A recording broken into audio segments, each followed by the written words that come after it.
often joke with my clients, like if I could take every client to Costa Rica for 6 to 8 weeks, I could probably help you lose weight twice as fast. Really important to learn from our vacations and our time away and the chapters that pull us out of our routine. It's almost like you work 50% harder leading up to the vacation, and then you come back and you're working 50% harder just coming back from it because there's this catch up instead of just having permission to take the break. Hey there, I'm Bria, and welcome to the Period Whisperer podcast. If you're over 35 and ready for real answers about your hormones, you're in the right place. Hit subscribe and stay with us. Hey there, sister. How are you feeling in your body today? I have some jet lag. And I have to be honest with you, I almost didn't record this episode. I had all of these ideas today, my mind spinning for another educational podcast, the 5 things you should do, the supplements, the workouts, the nutrition, what your hormones are doing, and in some important information, I think, for sure. But after the last couple of weeks, I think I really realized something, and I wanted to get this out to you now in this moment. I don't think women need another episode telling them necessarily how to optimize themselves with something to do. I think what we need is permission. So that's what this episode is going to be about. I just got home from Greece. I was very fortunate enough to be there with my wife for the last 2 weeks.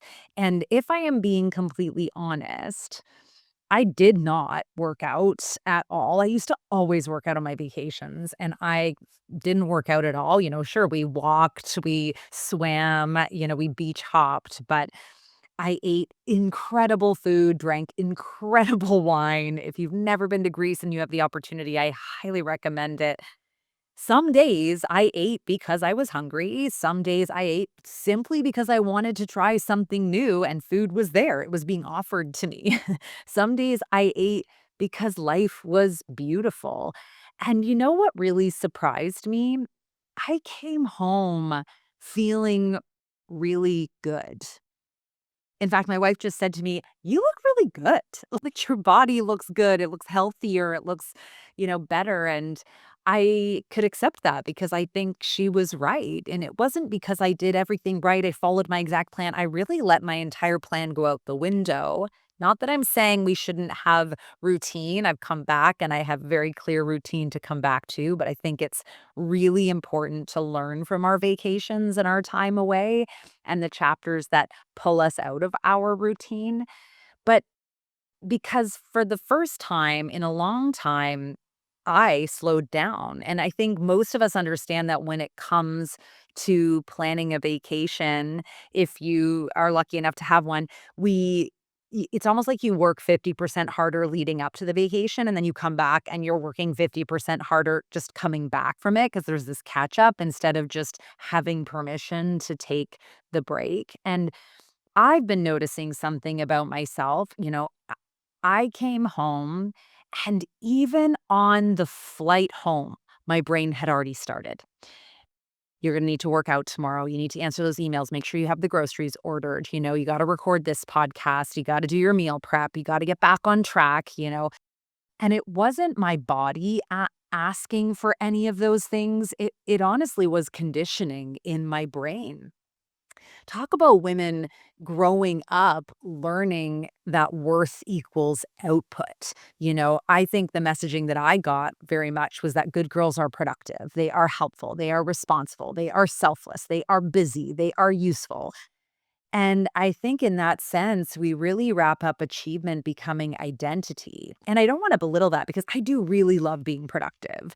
But I have really learned that intention matters so much. And I've really come to realize in life, when there's so much of things happening in the world that we don't understand, when you want to be curious, if your intention is good in asking someone to clarify or understand something, that's an entirely different situation than if you are being, I don't know, ignorant, and rude. I think our intention for our productivity, you know, it really matters at this stage in our life. You know, I think it's where we can start to think of it as when someone tells us to rest, our brain hears you're falling behind. It's a very different intention than just saying, like, oof, I am going to go on this vacation. I am just going to let things go.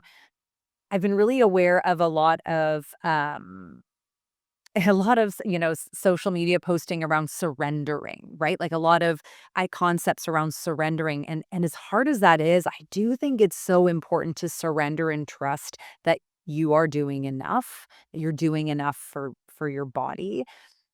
So I think when you feel like you're falling behind, this is why I see in so many of my clients that yoga can feel uncomfortable. So if you're someone who's like, I don't want to do yoga, I don't want to do mobility work, we skip those workouts and just do the hard ones.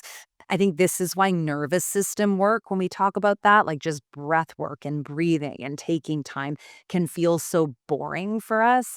It's not because they're ineffective, it's because they leave us alone with ourselves to address this conditioning we've been given. And I think this is the whole point of perimenopause. It's really to unravel the conditioning a little bit. And here's what I really wish every woman understood. Perimenopause isn't simply about your progesterone and estrogen changing. It is resilience changing. For years, our body absorbed stress, skipped meals, poor sleep, overtraining, working late, people pleasing, thinking about how I need to look this way, I need to look that way, I need to achieve this, I need to achieve that. Everything from, yeah, thinking that we have all of these things we need to do in order to be good enough.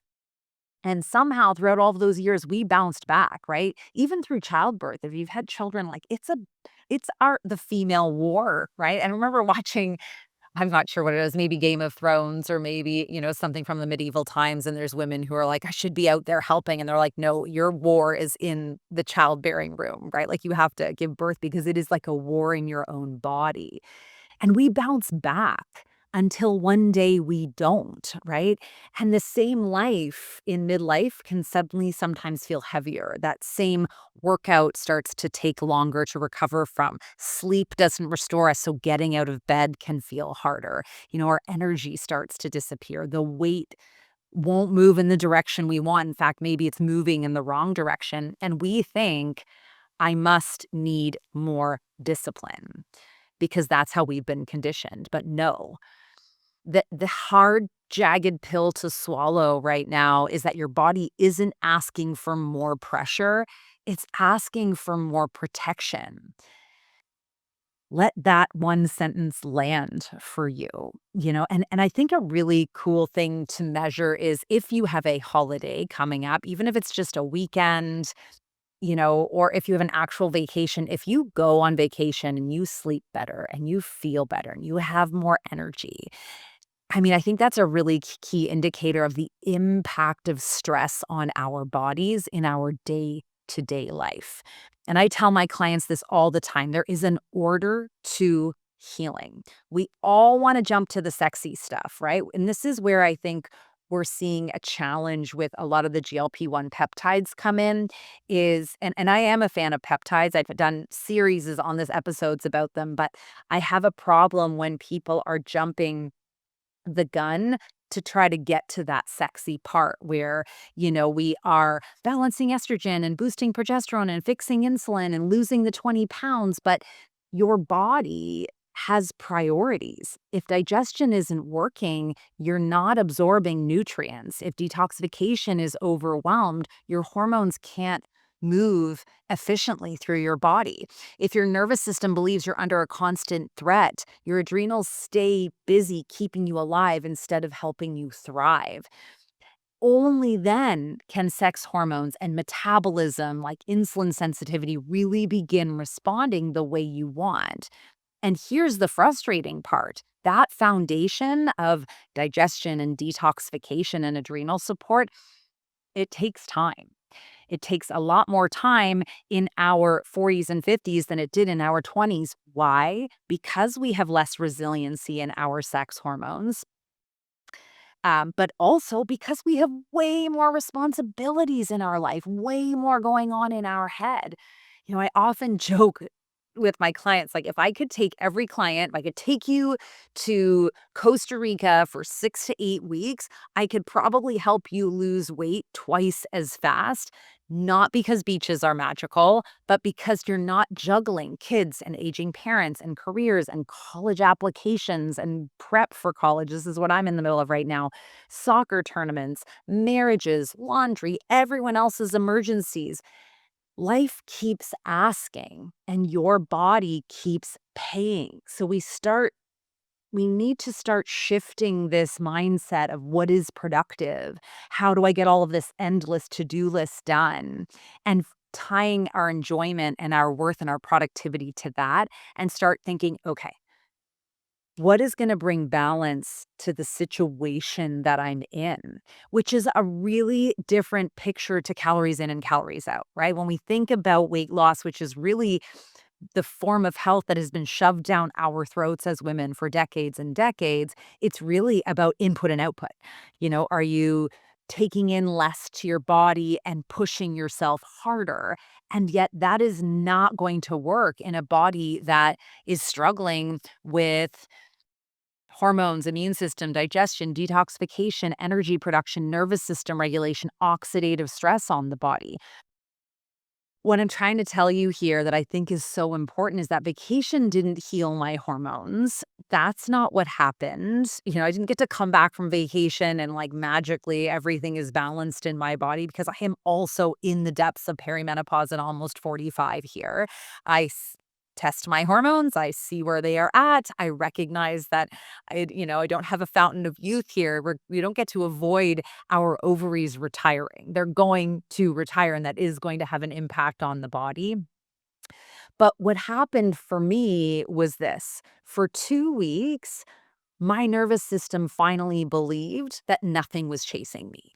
I laughed more, I slept differently, I ate more slowly, like I took hours to eat sometimes. I watched sunsets and sunrises. I had conversations instead of scrolling. Sister, I had my phone on airplane mode for over 2 weeks. Kind of blew my mind.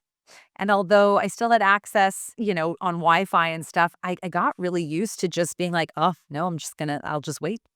I will, yeah, nothing is that important. And of course, if my kids need me, they will call. You know, I wasn't optimizing, I was living. And I realized how important that is as a part of healing also. So instead of giving you another checklist, I wanted to share with you what I am practicing going forward and what I'm committed to practicing going forward, which will be absolutely imperfect because, like you, I probably have a very similar life to you, a laundry list of things that need to be done, hormones that are shifting, stresses that play on my mind. But I wanted to give you permission to practice these things too. So I have 3 things for you today, even though I said I wasn't gonna give you a checklist. Here it is. I know you want a checklist. 1, stop earning your rest.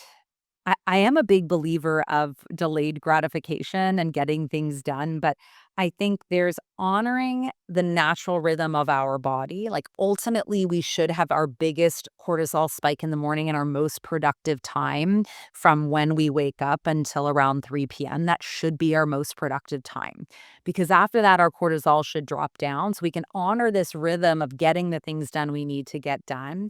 But then we have to recognize that rest isn't the reward after productivity. Rest is actually what creates productivity. One of the most beautiful quotes I heard early on in understanding hormones, and I wish I could give credit where credit was due because I did not come up with this, but it was that Mother Nature never rushes, but everything gets done. When you think about the 4 seasons that we have, if you live somewhere where there's 4 seasons, I mean, there's always some type of seasonal shift.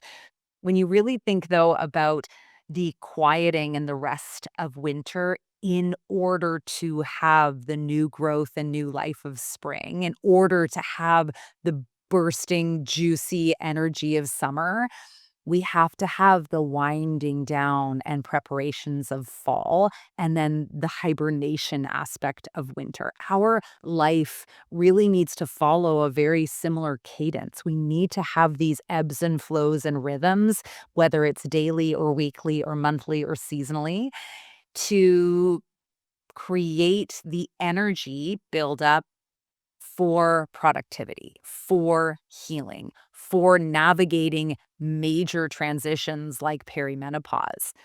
So, number one, really working on that mental aspect of not needing to earn rest and the intention behind it, right? Recognizing like, hey, I do love to feel productive and things do need to get done.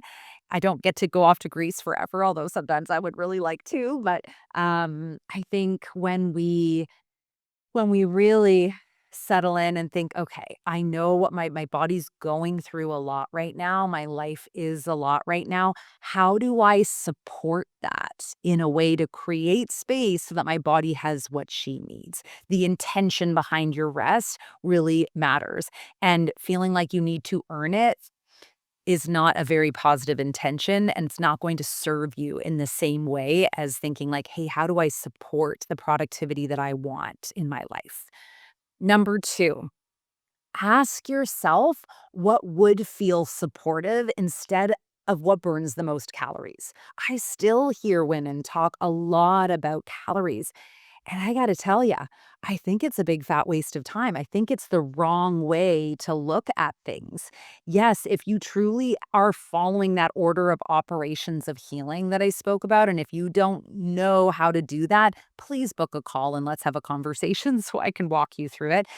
But we really need to make sure that we are shifting that mindset to what is supportive and nourishing, what is going to give my body usable energy in order to accomplish the things that are important to me in life, whether that's, helping your children with things and taking care of things around your house, whether that's going for a run because it sets your soul on fire. We want to make sure that we are doing the things that are supportive and not just looking at what the calories are. And maybe that's having a good lifting session. Maybe that is going for a walk. Maybe that is mobility work. Maybe that's taking a nap. Maybe it's just saying, no, I'm not going to do that today. We need to ask ourselves what feels supportive. And I think these things that I also have to tell myself are so important to creating a lifestyle and a foundation of health that will be receptive to tools like hormone replacement therapy, to tools like peptide therapy, if it's the right thing for you, so that you get great results, maintain those results, and don't do it at the like forsaking your body in the process, right? If you jump up ahead of the line of the order of operations of healing, it's going to come at a cost. And finally, I think it's super important to celebrate recovery, right? We celebrate hard workouts, we celebrate promotions, we celebrate hustle. When was the last time you celebrated protecting your peace? That's hormone health too. That's the other side of the coin that we are not doing enough of that has thrown so many of us as women out of balance. We are talking a lot more about perimenopause and menopause these days because there's more people pushing for it and more information. But the facts are more women are suffering. That's why it's like it's demand, supply and demand, right? It's not just because we're finally being heard as women and we have the right leaders. It's because there is a bigger problem that has pushed this forward. And that has everything to do with the lack of recovery, the lack of calm, the chaos of our life, which is different than the generations before us. So I want to leave you with this. Maybe your body isn't failing. Maybe it's finally refusing to carry a life that no longer fits. Perimenopause isn't your body betraying you. It's your body inviting you home to your own needs, home to your own peace, your intuition, your own boundaries. And maybe, just maybe, the healthiest thing you can do this week won't be another workout, won't be perfect macros, won't be buying another supplement, right? Maybe the healthiest thing you can do is giving yourself permission to slow down long enough to hear yourself again. And I will tell you, sometimes we don't like what comes up in that quiet. We don't like as we think, oh gosh, I don't actually like some of the things I'm doing in my life. I don't actually want to do those things for those people. And in order for us to address those things, we have to stop numbing the edges, like numbing out with over productivity. We have to actually say no sometimes. And here's a radical thing, because I recognize that we want to do everything for our children. But I think we do have to wonder, is it okay to be burning the candle at both ends and your child burning the candle at both ends? Like, is that the right thing to do if it's costing your health and potentially your child's health if they're up until really late when they're young, which I see a lot with my clients who have kids, that are playing hockey and things like that. And there's no judgment there, but I do think we need to question, what is health? What does health and optimization mean to you? Healing isn't only about changing your hormones, right? Sometimes it's about changing your relationship with yourself. So, most importantly, I want you to take away today that we need more time and intention behind our rest and recovery if you truly want to feel amazing in your body as you age in midlife and beyond. The intention behind that matters. And it's hard to do that because of conditioning, because our lives are overloaded. But this shift, this is the gift of perimenopause. It is a call to home in yourself to think, okay, what do I really want the next 4 decades of my life to look like? So if this episode spoke to you at all, if you found yourself nodding along and thinking, oh my gosh, this is exactly how I feel, I'm overwhelmed, I know I need to bring some calm and to my life, but I don't know how to do that.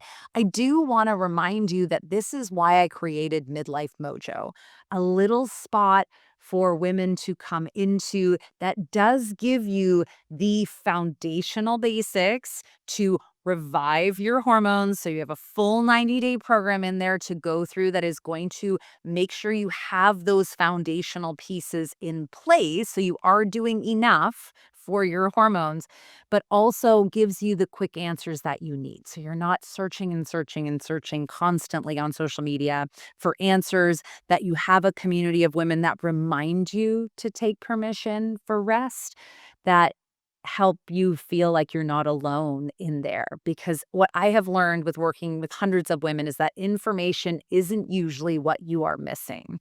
Most of us already know that we should eat more protein, that we should lift weights, that we should get better sleep, that we should manage stress, that we should drink more water. We know. What we're missing is support and a reminder, because when we get so busy in our to-do list doing things for other people, we forget. We completely forget. In the same way, when you had young kids, you would forget that you weren't eating junk and you'd eat the crusts or the goldfish off your kid's plate. You're just so busy because there's no slowing down to get to that answer.